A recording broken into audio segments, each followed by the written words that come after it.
আমাদের মস্ত বড় চণ্ডীমণ্ডপে সকালবেলা কত লোক আসত, কেউ মামলা মেটাতে, কেউ কারো নামে নালিশ করতে। আমরা বসে বসে পড়ি হিরু ঠাকুরের কাছে। হিরু ঠাকুর আমাদের বাড়ি থাকে, খায়, পাগল মতো বামন, বড্ড বকে, আর কেবল বলবে, মনেরা, একটু কুলচুর নিয়ে এসো তো বাড়ির মধ্যে থেকে। কুলছুর কোথায় পাবো পণ্ডিত মশাই? ঠাকমা বকে। যখন কেউ থাকবে না ঘরে তখন নিয়ে আসবি। আমাদের গোমস্তা বদ্রীনাথ রায় কানে খাঁকের কলম গুজে চণ্ডীমণ্ডপের রোয়াকের পশ্চিম কোণে প্রজাপত্র নিয়ে বসে বাকি বকেয়া খাজনার হিসেব করত। সবাই বলতো, বদ্রীনাথ কাকা লোক ভালো নয়, প্রজাদের ওপর অত্যাচার অনাচার করে, দাখিলা দিতে চায় না। বাবা এ নিয়ে বদ্রীনাথ কাকাকে বকুনিও দিতেন মাঝে মাঝে। তবু ওর স্বভাব যায় না। বাবা কখনো প্রজাদের কিছু বলেন না। তার কাছে আসতেও প্রজারা ভয় পায়।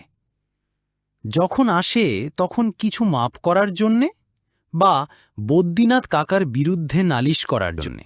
দুপুরের বেশি দেরি নেই, হিরু ঠাকুরকে আমি বললাম, পণ্ডিত মশাই, নাইতে যাবেন না? কেন? এরপর জোয়ার এলে আপনি নাইতে পারেন না, তাই বলছি। কখন জোয়ার আসে? এবার আসবে।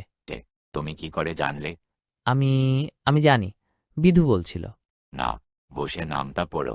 কড়ি কষার আর যা মুখস্থ হয়েছে বিধুর, নিয়ে এসো বলো শুনি।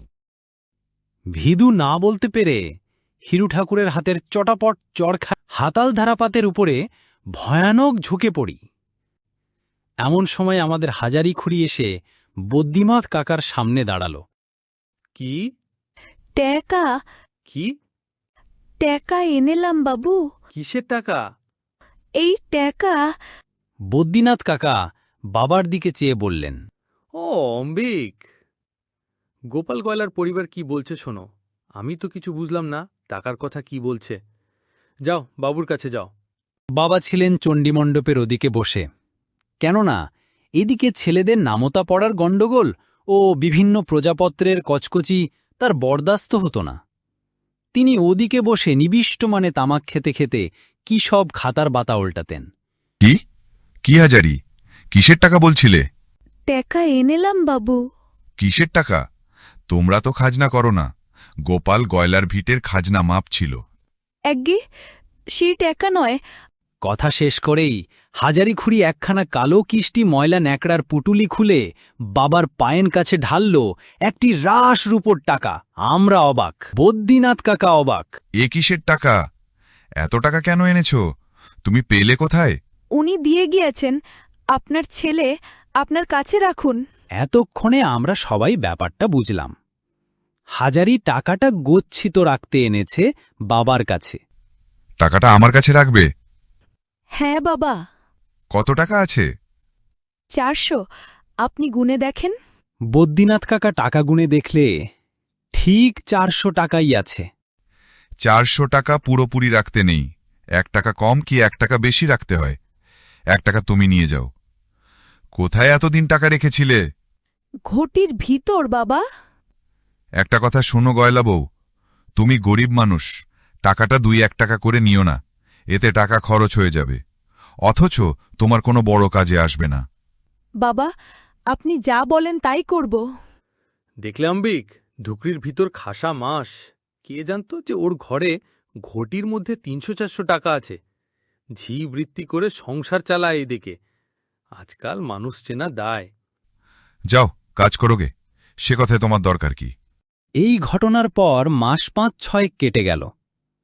আবার আমরা বসে হিরু ঠাকুরের কাছে ধারাপাত মুখস্থ করছি।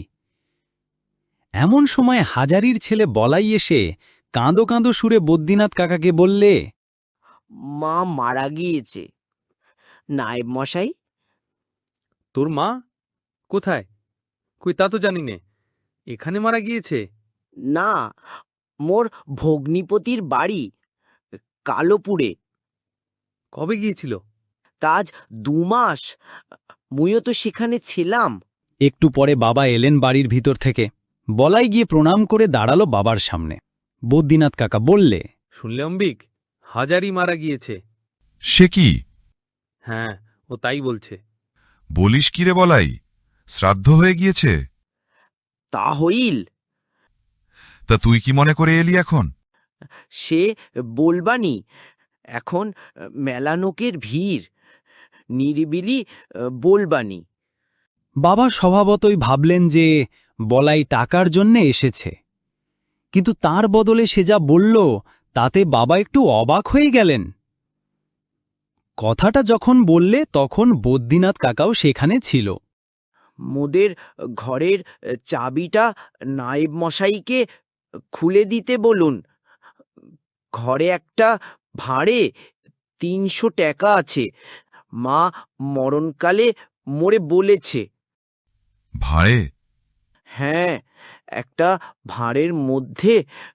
আর কোনো টাকার কথা বলেছে তোর মা? না আর কারো কাছে কোনো টাকা আছে বলেনি? না, বলেছে ভাঁড়ে টাকা আছে। বেশ, তুই চাবি নিয়ে ভর খুলে দেখগে। বৈদ্যনাথ, ওর ঘরের চাবিটা দিয়ে দাও।